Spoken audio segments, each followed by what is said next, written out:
नमस्कार दोस्तों, मैं Parasnath life high study IAS में आपका स्वागत है।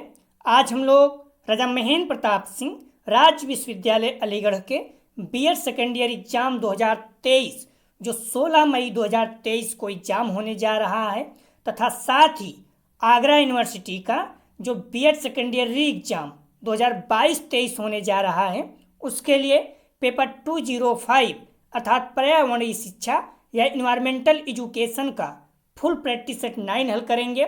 इसके पहले 8 प्रैक्टिस सेट हल कर चुके हैं हम लोग। डिस्क्रिप्शन में लिंक दिया गया है, आप लोग जाकर देख लीजिएगा। इसके टॉप 75 अति महत्वपूर्ण प्रश्न हल करेंगे। यहाँ से निश्चित रूप से एग्जाम में प्रश्नों के सेम टू सेम आने की संभावना है, इसलिए आप लोग वीडियो को पूरा देखिएगा। दोस्तों, यह पेपर 40 अंक का होगा। राजा महेंद्र प्रताप सिंह यूनिवर्सिटी में 75 प्रश्न दिया रहेगा और आगरा यूनिवर्सिटी में 100 प्रश्न दिया रहेगा। 50 प्रश्न हल करना होगा आप लोगों को, अर्थात एक प्रश्न 0.8 अंक का होगा और समय 1 घंटे 30 मिनट अर्थात 90 मिनट का होगा। इस पेपर में पास होने के लिए आप लोगों को कम से कम 16 अंक प्राप्त करना होगा, अर्थात 20 प्रश्न सही करना होगा।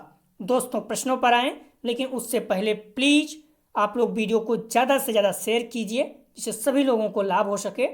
यदि आप लोग चैनल को सब्सक्राइब नहीं किए हैं तो चैनल को सब्सक्राइब कीजिए तथा वीडियो को लाइक और शेयर जरूर कीजिए, इससे मोटिवेशन मिलता है। आइए देखते हैं प्रश्नों को।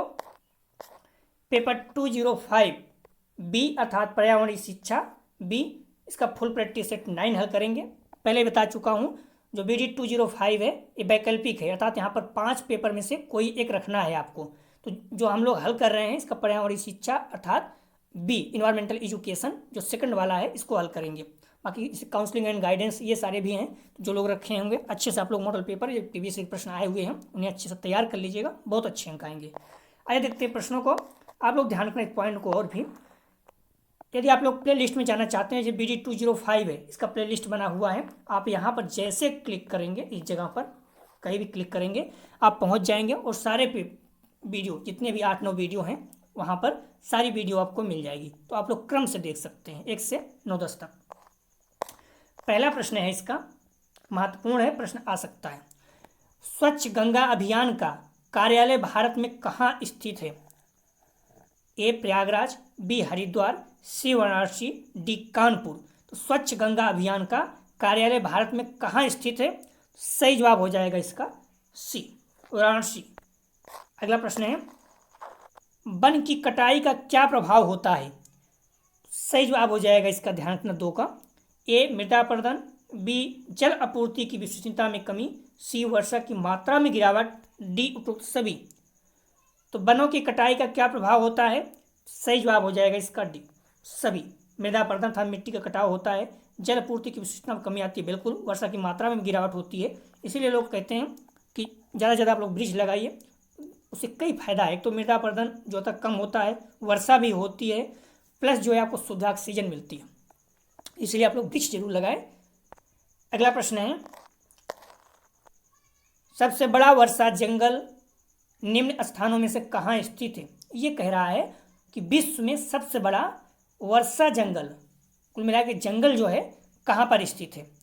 सही जवाब हो जाएगा इसका डी, अमेजन बेसिन। ये दक्षिण अमेरिका में है। तो अमेजन बेसिन में जो है सबसे बड़ा वर्षा जंगल स्थित है। यहाँ पर हालांकि आजकल आग लग जाती है, पता नहीं लगा देते हैं लोग या फिर लग जाती है अपने आप, जहाँ तक मुझे लगता है कि जानबूझ लगा देते हैं। इससे क्या होता है, जंगल जल जाएंगे तो खेती करने के लिए ज़मीन मिल जाएगी। 3 का सही जवाब हो जाएगा डी।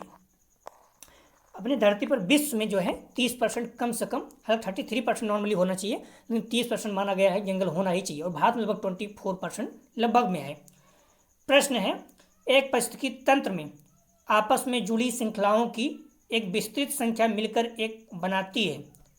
तो एक पारिस्थितिकी तंत्र में आपस में जुड़ी श्रृंखलाओं की विस्तृत संख्या मिलकर एक बनाती है, तो क्या बनाती है? सही जवाब हो जाएगा बी, खाद्य वेब। महत्वपूर्ण प्रश्न है। अगला प्रश्न है, इनमें से सबसे अधिक प्राकृतिक रूप से होने वाली और बार बार आने वाली आपदा कौन सी है? सही जवाब हो जाएगा डी, बाढ़। मतलब सूखा भी है, बट आप लोग देख लीजिएगा, कई लोग बोलेंगे कि भूकंप नॉर्मली है, सूखा और बाढ़ बहुत ज़्यादा आती है, ठीक है। तो इसका सही जवाब हो जाएगा डी। मेरे अनुसार एक बार आप चाहिए तो चेक कर लीजिए, बी भी हो सकता है, लेकिन डी मान के चल रहे हैं। ठीक है, सबसे अधिक प्राकृतिक बाढ़ में होने वाली बार बार आने वाली आपदा कौन सी है? तो बाढ़। अगला प्रश्न है, निम्नलिखित में से मानव गतिविधि जो क्षेत्रीय और वैश्विक प्रभाव डालने वाले अधिकतम पर्यावरण प्रदूषण का कारण बनती है? सही जवाब हो जाएगा इसका ए, औद्योगिकरण। कई बच्चे बोलते हैं थोड़ा तेज चल रहे हैं, तो ध्यान रखना टाइम बहुत कम है, तो आप लोग रिवीजन में थोड़ा फायदा रहता है। बाकी अगर आप चाहें तो स्लो कर लीजिए ना, वहाँ पर जाएंगे जो सेटिंग में रहता है, तो वहाँ से आप पर स्पीड जो स्लो कर लीजिए, आराम से चेक कीजिए। थोड़ा ज़्यादा टाइम लगता है तो बच्चों को प्रॉब्लम होने लगती है। 6 का सही जवाब है ए। अगला प्रश्न है, बाकी हम लोग जैसे पेपर हो जाएगा नज़दीक है तो उसको आराम से करेंगे और सारे ऑप्शन पढ़ेंगे। ठीक है, प्रश्न है, निम्नलिखित में से कौन सा सिंथेटिक रसायन ओजोन परत क्षरण के लिए जिम्मेदार है? सही जवाब हो जाएगा इसका बी, क्लोरोफ्लोरोकार्बन्स। अगला प्रश्न है, ग्रीन मफलर संबंधित है? सही जवाब हो जाएगा सी, ध्वनि प्रदूषण से। पीसीएस वगैरह में बार बार पूछा गया है प्रश्न। अगला प्रश्न है, स्मॉग है? सही जवाब हो जाएगा इसका डी, धुआं और धुंध। अगला प्रश्न है, ईबीएस का उद्देश्य है? इसका सही जवाब हो जाएगा 10 का डी, सभी। पर्यावरण में शिक्षा, पर्यावरण के विषय में शिक्षा, पर्यावरण के लिए शिक्षा, सभी। अगला प्रश्न है, जो शुरू के 8-9 प्रश्न थे, मोस्ट इंपॉर्टेंट में रखिएगा उसको। अगला प्रश्न है, ईबीएस का उद्देश्य किसका समाधान है? सही जवाब हो जाएगा इसका, ईबीएस का उद्देश्य किसका समाधान है? सही जवाब हो जाएगा सी, पर्यावरण व उसके घटकों की दैनिक समस्याएं। अगला प्रश्न है, धान के खेत से कौन सी गैस उत्पन्न होती है? सही जवाब हो जाएगा बी, CH4 अर्थात मेथेन। आप लोग ध्यान रखना, जो मेथेन है ये जहाँ भी दलदली रहता है ज़मीन, जैसे धान के खेत हो गया, तालाब हो गया, भैंस जानवर के गोबर हो गए, तो ये सारी जगह से भी उत्पन्न होती है। अगला प्रश्न है, नष्ट हुए जंगलों में पौधों का लगाना कहलाता है? जैसे कोई जंगल जल गया या नष्ट हो गया, काट दिया आप लोग, फिर से वहाँ पर पौधों को लगाना क्या कहलाता है? सही जवाब हो जाएगा, ध्यान रखना, बी, वनीकरण। निर्वनीकरण तो वृक्ष काटना ही हो गया। अगला प्रश्न है, इनमें से कौन एक रबी फसल नहीं है? ध्यान रखना, नहीं है, महत्वपूर्ण है। सही जवाब हो जाएगा इसका सी, चावल जो है ये खरीफ की फसल है। चना, जौ, सरसों ये सब क्या है? रबी की फसल है। रबी मतलब जो गर्मी में फरवरी, मार्च, अप्रैल में काटा जाता है, मार्च अप्रैल में। ठीक है, चावल, धान जो अभी जून जुलाई में बुआई होगी इसकी, अक्टूबर नवंबर में काटा जाता है। थोड़ा ध्यान रखना, आप लोग पूछा जा सकता है। रबी की फसल कौन कौन सा आता है? तो गेहूँ, चना, सरसों, आलू, मसूर, मटर, ये सारी चीज़ें हैं। खरीफ में चावल, ज्वार, बाजरा, कपास, मक्का, मूंगफली, गन्ना, हल्दी, और जायद जो गर्मी में काटे जाती हैं, गर्मी में ही बोई जाती हैं, तो तरबूज हो गया, खीरा हो गया, ककड़ी, इस वर्तमान में है भी। अगला प्रश्न है, लखनऊ किस नदी के तट पर स्थित है? सही जवाब हो जाएगा इसका डी, गोमती नदी पर। महत्वपूर्ण है, जैसे प्रयागराज है गंगा नदी पर है। ठीक है, इस तरह से ध्यान रखना। दिल्ली हो गया यमुना नदी पर, आगरा हो गया यमुना नदी पर, तो आप लोग थोड़ा ध्यान रखना। ठीक है, पूछा जा सकता है। अगला प्रश्न है, चिपको आंदोलन का संबंध है? सही जवाब हो जाएगा सी, वन संरक्षण से। अगला प्रश्न है, झूमिंग खेती समानता दिखाई देती है? सही जवाब हो जाएगा इसका डी, असम में, नॉर्थ ईस्ट में ज़्यादा झूमिंग खेती का मतलब होता है, इसको शिफ्टिंग कल्चर भी बोलते हैं। जैसे लोग क्या करते हैं, कहीं पर वृक्षों को, मैंने बताया पहले ही, वृक्षों को काट देते हैं, वहाँ पर खेती करते हैं, धीरे धीरे उसमें क्या होता है, उर्वरता कम हो जाती है, तो उस जगह को छोड़कर कहीं और चले जाते हैं खेती करने, तो इसे कहते हैं झूमिंग खेती या शिफ्टिंग कल्चर। ठीक है, जैसे आप यहाँ पर खेती कर रहे हैं, उत्पादन कम हो गया, फिर कहीं और जाकर खेती कर लें, क्योंकि उनके पास जो है इस तरह से खाद वगैरह होती नहीं, रासायनिक खाद, तो वो लोग नॉर्मली ही खेती करते हैं, तो इसलिए धीरे धीरे अपने आप उत्पादन कम हो जाता है। आपको पता है कि जो उसके पोषक तत्व नष्ट हो जाते हैं। 17 का सही जवाब हो जाएगा डी। अगला प्रश्न है, पृथ्वी पर उपस्थित 97% जल उपलब्ध है? सही जवाब हो जाएगा 18 का डी, महासागरों में 3% है जो पीने योग्य है। ठीक है, नदियों, तालाबों, कुओं या जमीन के अंदर है। अगला प्रश्न है, शुद्ध जल का पीएच मान है? सही जवाब हो जाएगा 19 का, ध्यान, 19 का सही जवाब हो जाएगा सी, 7। शुद्ध जल का पीएच मान क्या होता है 7, इसका मतलब उदासीन है। 7 से अधिक हो जाएगा क्षारीय, कम हो जाएगा तो अम्लीय हो जाता है। जैसे ब्लड है 7.4 उसका पीएच मान होता है इसका, इसका मतलब है ब्लड जो होता है, खून जो होता है वो क्षारीय होता है। जैसे पेप्सी वगैरह हो गया उसका 7 से कम तो क्या है, अम्लीय होते हैं। प्रश्न है प्रत्येक जीव किसे प्रभावित करता है वह उससे प्रभावित होता है। सही जवाब हो जाएगा सी, पर्यावरण जो है, पर्यावरण से प्रत्येक जीव प्रभावित होते हैं या फिर प्रभावित ही मानो ही है, इसे प्रभावित करता है, काटता है तो इससे क्या होता है, प्रभावित होता है। तो फिर और जीव भी हैं, या तो प्रभावित होते हैं या फिर प्रभावित करते हैं। अगला प्रश्न है इनमें से कौन सा पदार्थ ऊर्जा का स्थायी स्रोत है। सही जवाब हो जाएगा 21 का बी। जैसे सूर्य का प्रकाश हो गया, जल हो गया, पवन हो गया, ये सब क्या है, अस्थायी स्रोत हैं। कोयला, लकड़ी, पेट्रोल ये समय के साथ खत्म हो जाएंगे। आप लोग ध्यान रखना इस पॉइंट को, मैं पहले बता चुका हूँ फिर बता दे रहा हूँ। जो BD 205 लिखा गया है लिंक ऑफ प्ले लिस्ट, जितनी वीडियो बनती है सब एक प्ले लिस्ट बनी हुई है। अगर आप इस पर क्लिक करेंगे आपकी जो PDF रहेगी तो आप इस प्ले लिस्ट में पहुँच जाएंगे, तो आप सारे वीडियो को एक जगह क्रम से देख सकते हैं। ठीक है, कई बच्चे पूछते हैं प्ले लिस्ट बना दीजिए, तो प्ले लिस्ट बनी हुई है सारी वीडियो की। तो 21 का सही जवाब था बी। अगला प्रश्न है विश्व जल दिवस है, विश्व जल दिवस मनाया जाता है, सही जवाब हो जाएगा इसका बी। 22 मार्च को, आप इस पॉइंट को ध्यान रखना, 22 मार्च को विश्व जल दिवस, 22 अप्रैल को पृथ्वी दिवस, 22 मई को जैव विविधता दिवस। तीनों पता होना चाहिए, पीसीएस वगैरह में बार बार पूछा गया, यहाँ भी पूछा गया है। ठीक है, सबसे पहले क्या आता है, मार्च, फिर अप्रैल, फिर मई। 22 मार्च, 22 अप्रैल, 22 मई, आराम से याद रखिए। 22 मार्च को पहले क्या है, जल होता है, जल दिवस। जल के ऊपर पृथ्वी है तो 22 अप्रैल को पृथ्वी, फिर पृथ्वी के ऊपर पेड़ पौधे हैं तो 22 मई को जैव विविधता दिवस। क्लियर हो गया, 22 मार्च, 22 अप्रैल, 22 मई, जल दिवस, पृथ्वी दिवस, जैव विविधता दिवस, आराम से याद रखिएगा, याद हो जाएगा। 22 अप्रैल को पृथ्वी दिवस मनाया जाता है। ध्यान रखना, विश्व पृथ्वी दिवस 2022 और 23 दोनों की थीम जो है इन्वेस्ट इन आवर प्लेनेट, हमारे ग्रह में निवेश करें है। कंफ्यूज नहीं होना, ठीक है, आप ढूंढोगे तो 22 में और 23 दोनों में मिल जाएगा, हमारे ग्रह में निवेश करें। तो इस पॉइंट को ध्यान रखना, 22 और 23 दोनों की थीम एक ही है।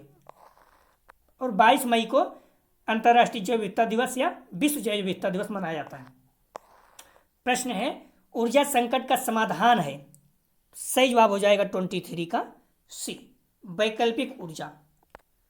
अगला प्रश्न है परंपरागत ऊर्जा स्रोत नहीं है, सही जवाब हो जाएगा इसका डी, पवन ऊर्जा।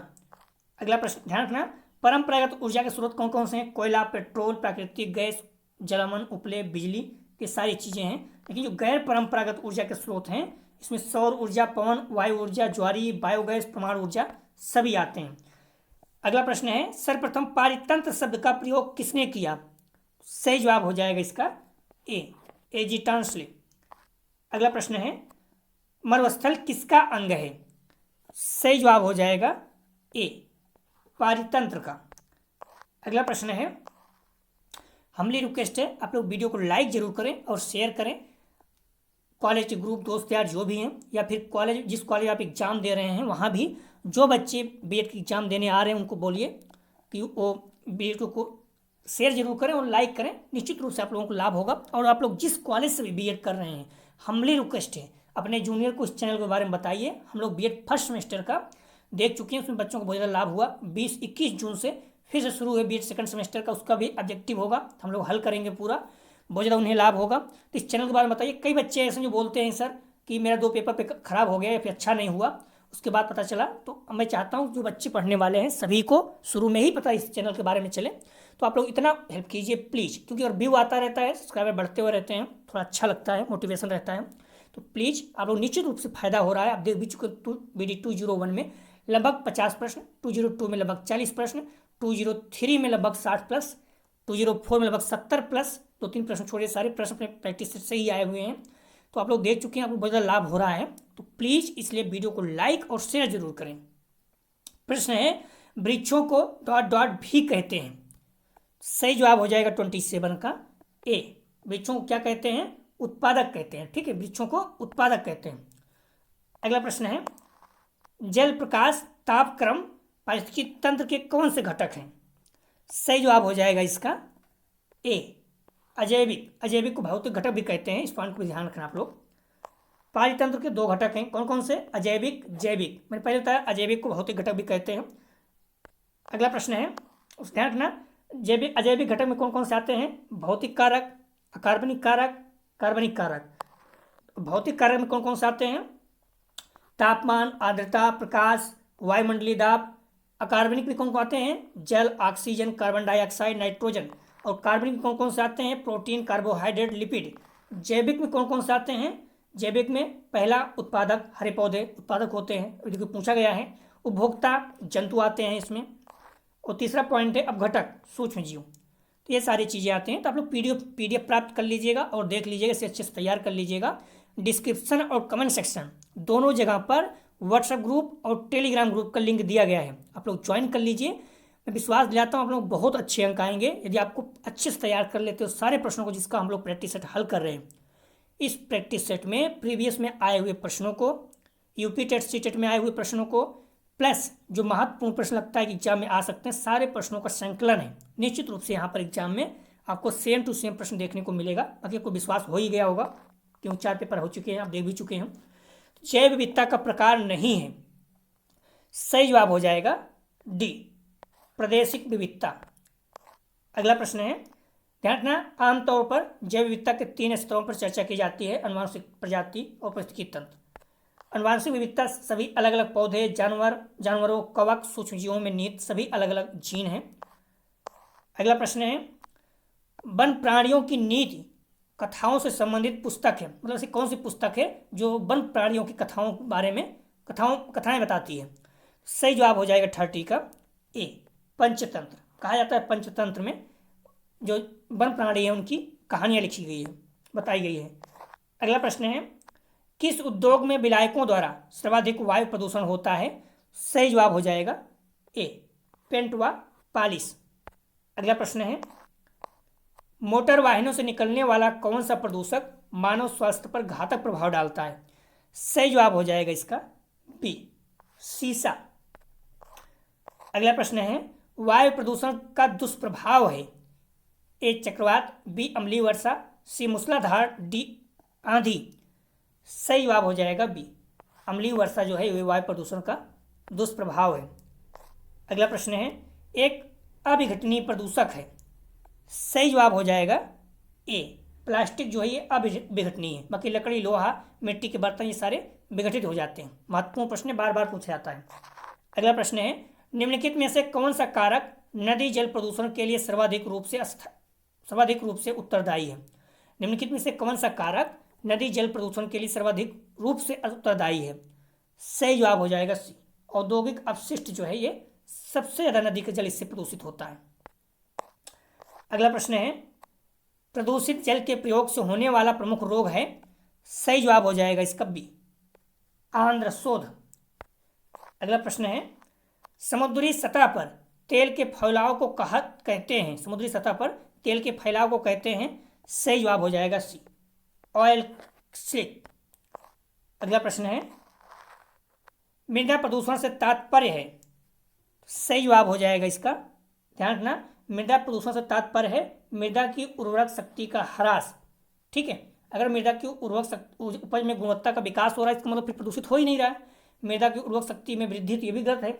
सही जवाब हो जाएगा इसका ए, मिट्टी की उर्वरक शक्ति का ह्रास, कमी आ रही है तो ये मृदा प्रदूषण का अर्थ है। अगला प्रश्न है, ध्वनि प्रदूषण के नियंत्रण के उपाय के रूप में वाहनों में प्रयोग करना चाहिए? सही जवाब हो जाएगा ए, साइलेंसर। इससे क्या होता है, आवाज़ कम हो जाती है। आप देखो किसी भी गाड़ियों में, सारी गाड़ियों में लगा रहता है। अगला प्रश्न है, ध्वनि की तीव्रता को मापने की इकाई है? सही जवाब हो जाएगा, ध्यान रखना, सी, डेसिबल।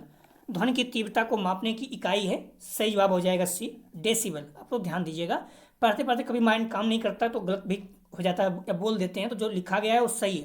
दूसरी बात, आप लोग वीडियो को थोड़ा सा आगे भी देखिए। मान लो किसी प्रश्न, मान लो इसी प्रश्न में बोल देता सी जगह पे बोल देता बी, तो आपको होगा गलत हो गया, तो तुरंत अगर माइंड में आता है तो सी भी कर दे, फिर उसको क्लियर करता हूँ। तो आप इसका मतलब ये नहीं कमेंट करने लगे तुरंत, आप वीडियो को पूरा देखें, ठीक है, भागे नहीं। किसी प्रश्न संदेह तो आप लोग कमेंट जरूर कीजिएगा कौन सा प्रश्न है। अगर बुक में है तो ठीक नहीं, गूगल में है, कहाँ पर है, लेकिन इसका मतलब ये नहीं कि हर प्रश्न को चेक करो और कुछ भी बोल दो। ठीक है, कई प्रश्न ऐसे हैं जिसको 2-3 आंसर मिल जाएंगे। तो जैसे कोई भी चीज़ है, अब वन प्राणी सबसे बड़ा कहाँ है, किस देश में, किस राज्य में है वन प्राणी उद्यान? तो आपको ही पता है, कोलकाता में। कई बच्चे बोल रहे हैं चेन्नई में, जबकि चेन्नई में जो है ये नहीं आएगा। ध्यान रखना, जो कोलकाता में वही सही है, वहाँ पर पक्षी जो चिड़िया होता है वो है। ठीक है, तो आप लोग ठीक से गूगल में मतलब हर चीज़ जरूरी, हर चीज़ सही दे, तो इस तरह से चेक करके ही कमेंट करें, कोई मतलब नहीं है हर चीज़ों को चेक करने का। कुछ किताबें भी ज़्यादा अच्छा हो, किताब को पहले आप फॉलो कीजिए। ध्वनि की तीव्रता को मापने की इकाई है तो डेसिबल। एक पॉइंट यहाँ पर और ध्यान रखना, प्रश्न पूछा गया है, डेसिबल को किससे मतलब लिखते हैं? तो डी और बी। इस पॉइंट को ध्यान रखना, डी स्मॉल में और बी कैपिटल में। ठीक है, प्रश्न पूछा गया है डेसिबल किससे लिखते हैं, तो स्मॉल डी और बी, भूलना नहीं, महत्वपूर्ण प्रश्न है, पूछा गया है। ठीक है, स्मॉल डी और कैपिटल बी, इससे लिखा जाता है। लिख भी दिया है मैंने, डेसिबल को डी, स्मॉल डी और कैपिटल बी से लिखा जाता है। अगला प्रश्न है, पर्यावरण कानूनों को लागू करने में बाधा है। सही जवाब हो जाएगा इसका डी, सभी। कमजोर आर्थिक स्थिति, धार्मिक व सामाजिक रीति रिवाज, जन सामान्य की अज्ञानता, सभी हो जाएगा। अगला प्रश्न है, पृथ्वी का वह भाग जिसमें जीव रहते हैं। सही जवाब हो जाएगा इसको डी, जैवमंडल कहा जाता है। पर्यावरण पर स्टॉकहोम सम्मेलन कब हुआ?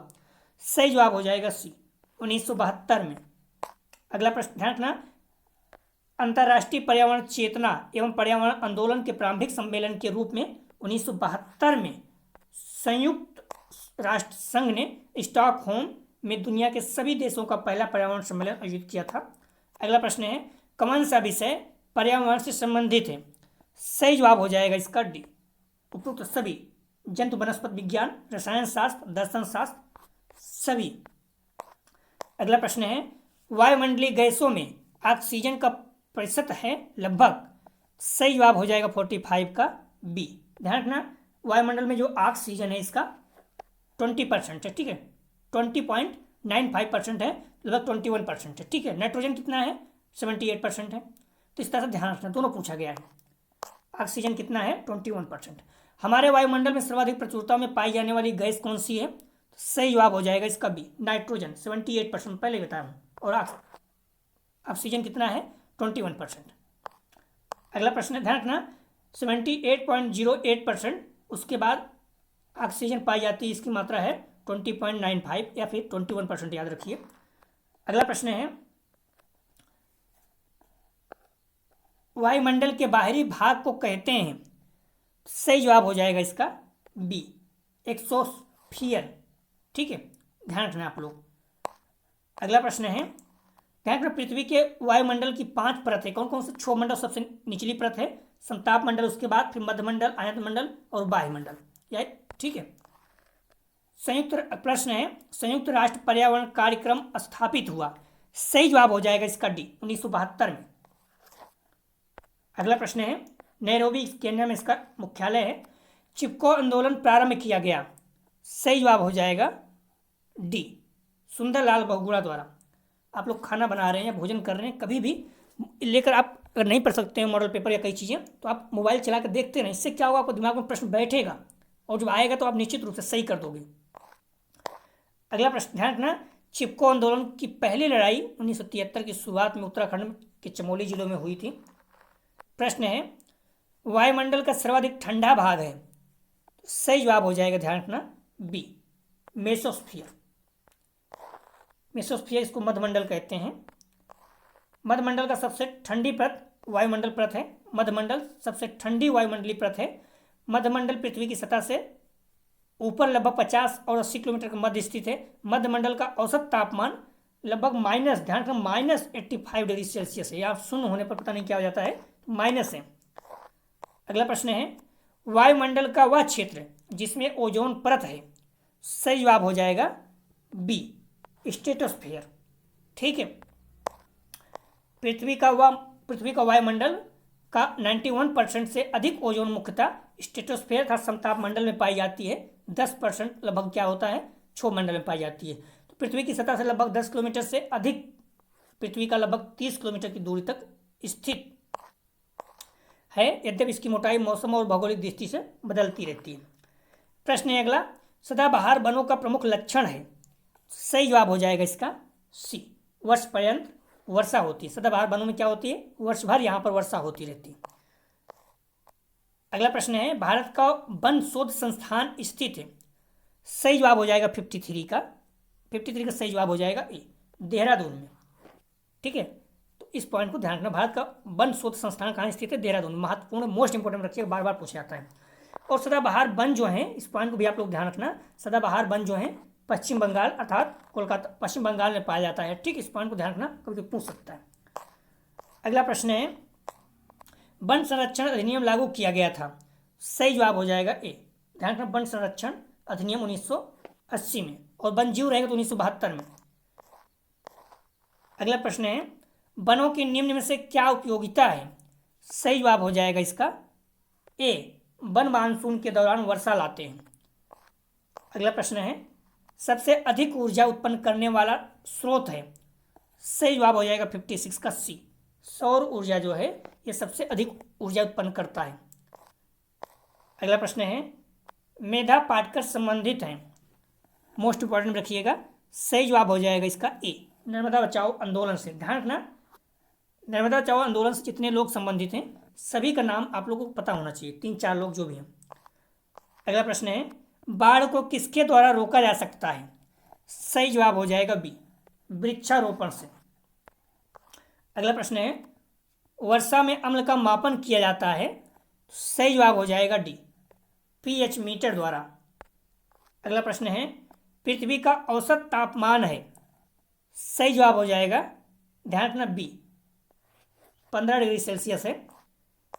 पृथ्वी का औसत तापमान 57.2 अगर फ़ारेनहाइट में देखोगे, और डिग्री सेल्सियस में देखोगे 14 रहता है, लेकिन कई कई आपको 15 भी मिल जाएगा। अगला प्रश्न है, मृदा अपरदन रोका जा सकता है। सही जवाब हो जाएगा बी, पेड़ पौधे लगाकर।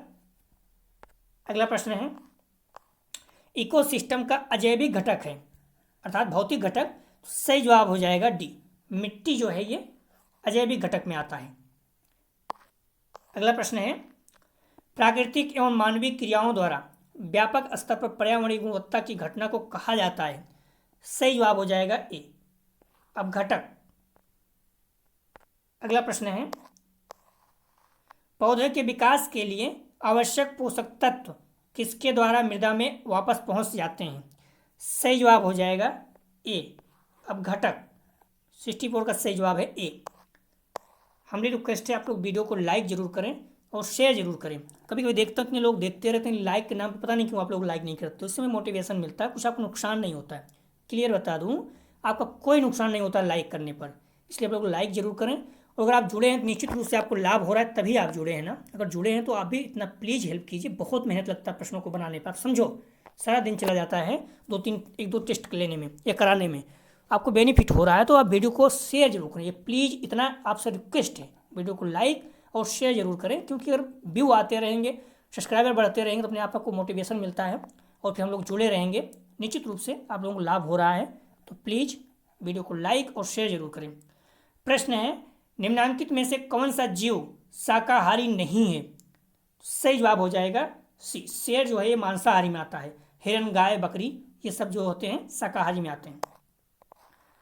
अगला प्रश्न है, निम्न में से कौन सा जानवर शाकाहारी है। सही जवाब हो जाएगा डी, गिलहरी शाकाहारी में आता है, बिल्ली, कुत्ता, शेर जो है मांसाहारी में आते हैं। अगला प्रश्न है, पर्यावरण में बीएमडब्ल्यू है। सही जवाब हो जाएगा 67 का डी, बायोमेडिकल वेस्ट। सही जवाब हो जाएगा 67 का डी। अगला प्रश्न है, इन्वायरमेंट शब्द निकला है। सही जवाब हो जाएगा 68 का सी, फ्रेंच शब्द से। एक बार चेक कर लीजिएगा आप लोग। अगला प्रश्न है, ध्यान रखना, इन्वायरमेंट या इन्वायरमेंट शब्द की उत्पत्ति फ्रेंच शब्द इन्वायरोनेर से हुई है, जिसका अर्थ है पड़ोस। अगला प्रश्न है, आधुनिक कृषि बुरी तरह प्रभावित हुई है अर्थात आधुनिक कृषि बुरी तरह प्रभावित है, नुकसान हो रहा है किससे। ए, वायु प्रदूषण द्वारा, बी, मृदा प्रदूषण द्वारा, सी, जल प्रदूषण द्वारा, डी, उपरोक्त सभी। 69 का सही जवाब हो जाएगा डी, सभी, वायु, मृदा और जल तीनों प्रदूषण द्वारा।